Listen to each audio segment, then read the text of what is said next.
کہہ لیجئے L4 L5 S1 والا کہہ لیجئے، تو اس میں STK VDR4 کا کورس دیا جاتا ہے۔ 1 کپ اس کا مولی کا رس نکال لو اور آدھا لیمو نچوڑ کے پی جاؤ، 7-8 دن پی جاؤ، یورک ایسڈ نابود ہو جائے گا۔ نحمد و نصلی علی رسول الکریم، اما بعد فاعوذ باللہ من الشیطان الرجیم، بسم اللہ الرحمن الرحیم، السلام علیکم ورحمۃ اللہ وبرکاتہ۔ جوائنٹ پین سے 1 مہینے میں نجات حاصل کرنے کا جو فارمولہ ہے وہ میں آپ سے عرض کر دیتا ہوں۔ ایک تو فارمولہ ہم دے دیتے ہیں جوائنٹ پین کا، اگر شیاٹیکا والا ہے تو یعنی کمر والا کہہ لیجئے، لمبر اسپائن والا کہہ لیجئے، L4 L5 S1 والا کہہ لیجئے، تو اس میں STK VDR4 کا کورس دیا جاتا ہے۔ بندہ بدپرہیزی نہ کرے، یعنی چنے کی دال، مسور کی دال، بڑا گوشت، پکوڑے، سموسے نہ کھائے تو وہ ٹھیک ہو جاتا ہے۔ اور اگر بندے کو آرتھرائٹس ہے یا آسٹیو ہے تو ایسی صورت میں پھر VDR4 کا کورس دیا جاتا ہے اور وہ ٹھیک ہو جاتا ہے۔ لیکن بے شمار حالات کیسے ایسے بھی ہوتے ہیں نا کہ لوگوں کو افورڈ نہیں کر پاتے، علاج تو ان کا بھی کرنا ہے نا، صحیح تو سب کو ہونا چاہیے نا، ٹھیک ہے۔ تو ایسی صورت میں کیا کریں گے کہ اگر جوڑ جوائنٹ کا پین آ رہا ہے تو سب سے پہلے کہ یورک ایسڈ کی ٹیسٹ کروا لیجئے۔ اگر یورک ایسڈ آ رہا ہے تو اس کے جہاں بہت سارے طریقے آپ کو معلوم ہے، وہاں ایک آسان طریقہ یہ ہوتا ہے کہ روزانہ دوپہر کو، صبح نہیں، رات کو نہیں، صبح رات کو لینے سے پھیپھڑا خراب ہو جائے گا، بڑی دوپہر کو 12 سے 1:30 کے درمیان 1 کپ اس کا مولی کا رس نکال لو اور آدھا لیمو نچوڑ کے پی جاؤ، 7-8 دن پی جاؤ، یورک ایسڈ نابود ہو جائے گا، ٹھیک ہے۔ دوسری بات یہ کہ جوڑ جوائنٹ کے پین کے لیے جہاں بہت ساری چیزیں استعمال ہوتی ہیں، وہاں ایک چیز ہوتی ہے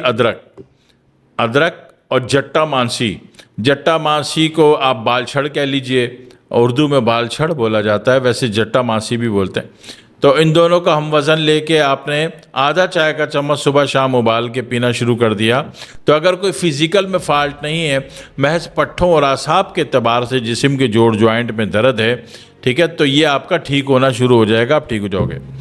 ایک طریقہ یہ ہوتا ہے کہ آپ نے جناب علی روزانہ صبح ناشتے کے بعد جب چائے پی رہے ہیں اور شام کی جب چائے پی رہے ہیں تو چائے کے بیچ میں ایک لہسن کی جو ثابت نگل لیجئے، اس کو چبائیے گا نہیں، ہاں باریک سلائس کاٹ سکتے ہیں مگر اس کو بھی ثابت ہی نکلنا ہے، ٹھیک ہے، چبانا نہیں ہے، تو اس سے بھی فائدہ ہوتا ہے۔ اور ایک بات یہ ہے کہ جوڑ جوائنٹ کے پین والوں کے لیے کہ اگر وہ نمک ملے، گرم نمک کوئی سا بھی ہو، 1 کپ نمک ہو، اس کو 1 بالٹی گرم پانی میں ڈال کے نہا کے صاف گرم پانی سے نہا لو، تو اس سے اگر نہا کے صاف گرم پانی سے نہا لیتے ہیں تو اگر اس کو معمول بنا لیتے ہیں تو بہت جلد دردوں سے نجات پا لیتے ہیں۔ ایک طریقہ یہ ہے کہ جناب علی آپ نے گوند کیکر لے لیا، گوند کیکر 50 گرام لے لیا اور 25 گرام آپ نے اجوائن دیسی لے لی، دونوں کو ملا کے ہلکا سا بھون کے آپ نے پیس لیا، پاؤڈر بنا لیا، تو آدھا چائے کا چمچ، چھوٹا والا چائے کا چمچ، ٹی سپون، اگر ہر کھانے کے آدھے گھنٹے بعد لے لیتے ہیں یا صبح شام کی چائے کے درمیان لے لیتے ہیں تو اس سے بھی جوڑ جوائنٹ کا پین، درد وغیرہ ختم ہوتا ہے، ٹھیک ہے، ایک بات۔ دوسری بات یہ ہوتی ہے کہ اگر آپ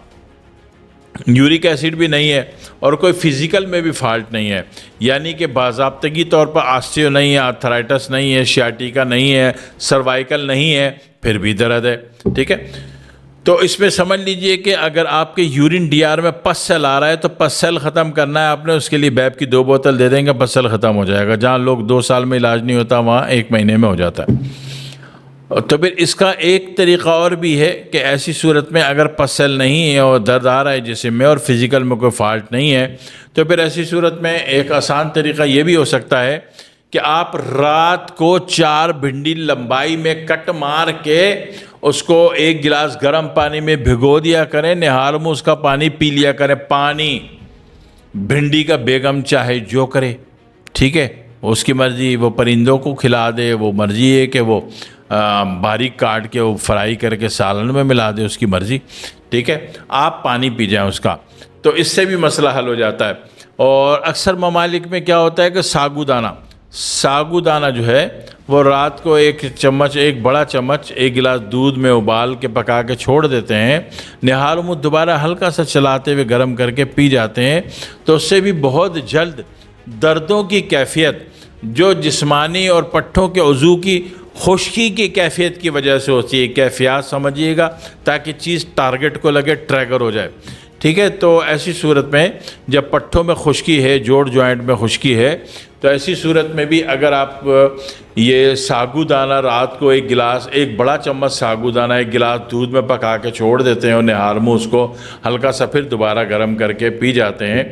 تو اچھا اس کو اگر میٹھا کرنا ہے تو اس میں تھوڑا سا گڑ ڈال دیجئے گا، دیسی شکر جس کو کہتے ہیں۔ سفید چینی جیسی گھٹیا ترین چیز نہیں ڈالنی۔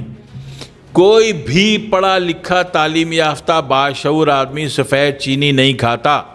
اور جو کھاتا ہے تو دنیا اس کو پڑھا لکھا باشعور نہیں جاہل سمجھتی ہے۔ لہذا زہر کھانے سے خود بھی بچیے، اپنے ہاتھوں اپنی اولاد کو زہر دینا بند کر دیجئے، اتنا بھیانک سودا مت کیجئے کہ آپ کی چینی کے ہاتھوں آپ کے ہی گھر کا کوئی بندہ مر رہا ہے، بیماریوں میں جا رہا ہے، کمزور اس کی ہڈیاں ختم ہو رہی ہیں، اس کو جناب لیکوریا ہو رہا ہے، اس کو جناب والی جریان ہو رہا ہے، اطلام ہو رہا ہے، یعنی کوئی بھی بے ہنگم بےہودہ بیماری سے اس کی ہڈیاں ختم ہو رہی ہیں، تو مطلب ہے کہ آگے جا کے پھر اس کو شیاٹیکا بھی ہوگا، اس کو آرتھرائٹس بھی ہوگا، ٹھیک ہے، اور اسپینڈولائٹس بھی ہوگا، اسپینڈولائسس بھی ہوگا۔ تو یہ سارا کام آپ نے کس کے ساتھ کیا؟ نبی پاک کے ایک امتی کے ساتھ کیا، نبی کی امتی کے بیڑا غرق کیا آپ نے چینی کھلا کے، ٹھیک ہے۔ میں نے بہت اچھے ہوٹل والے دیکھے ہیں، ہمارے گلشن حدید میں ایک پٹھان کوئٹہ چائے والا ہے، اس نے صاف لکھا ہے کہ یہاں چینی کی چائے دستیاب نہیں ہے، یہاں گڑ سے چائے تیار کی جاتی ہے۔ مجھے بڑا اچھی لگی یہ بات کہ ایک بندہ کھلے عام اظہار کر رہا ہے کہ ہم آپ کو زہر نہیں کھلا رہے، ٹھیک ہے۔ تو یہ ہر وہ شخص،